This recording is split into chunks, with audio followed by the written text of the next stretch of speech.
નમસ્કાર, હું આસ્થા ગોસ્વામી ધ કેસરી ન્યૂઝ સાથે. ખેડા જિલ્લાના સુપ્રસિદ્ધ યાત્રાધામ ડાકોરમાં સોમવારે રાત્રે કૃષ્ણ મહોત્સવની ઉજવણી કરવામાં આવી. ભગવાન શ્રી કૃષ્ણની અનેક લીલાઓ જાણી સાંભળીને ભક્તો મોહિત થઈ જાય છે, ત્યારે એમના જન્મોત્સવની ક્ષણની તો કલ્પના જ ન કરી શકાય. અનન્ય અને અલૌકિક ક્ષણની ઉજવણી આજે ભક્તો દ્વારા હર્ષોલ્લાસભેર ઉજવણી કરવામાં આવી હતી. ઘરે ઘરે આસોપાલવના તોરણ, માખણ મિશ્રીના પ્રસાદ સાથે કૃષ્ણ મહોત્સવની ઉજવણી કરવામાં આવી હતી. ડાકોર મંદિરમાં સોમવારે રાત્રે ઉજવણી પહેલા રવિવારે જ ડાકોર નગર ભક્તોની ભીડથી ધમધમતા જોવા મળ્યું હતું. જ્યાં જુઓ ત્યાં જય રણછોડનો જયનાદ અને રણછોડરાયજીના દર્શનની તાલાવેલી સાથે ભક્તોનો ઘસારો મંદિર તરફ આગળ વધતો જોવા મળ્યો હતો. વરસતા વરસાદમાં પણ મુખે શ્રી કૃષ્ણના નામ જપ સાથે શ્રદ્ધાળુઓ મંદિર પરિસરમાં પ્રવેશતા જોવા મળ્યા હતા.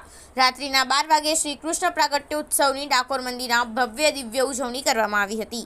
શ્રીજીને તિલક કરી અભ્યાગ સ્થાન કરવામાં આવ્યું હતું. બાદમાં ઠાકોરજીની ક્રમ અનુસાર સેવા પૂજા કરવામાં આવી.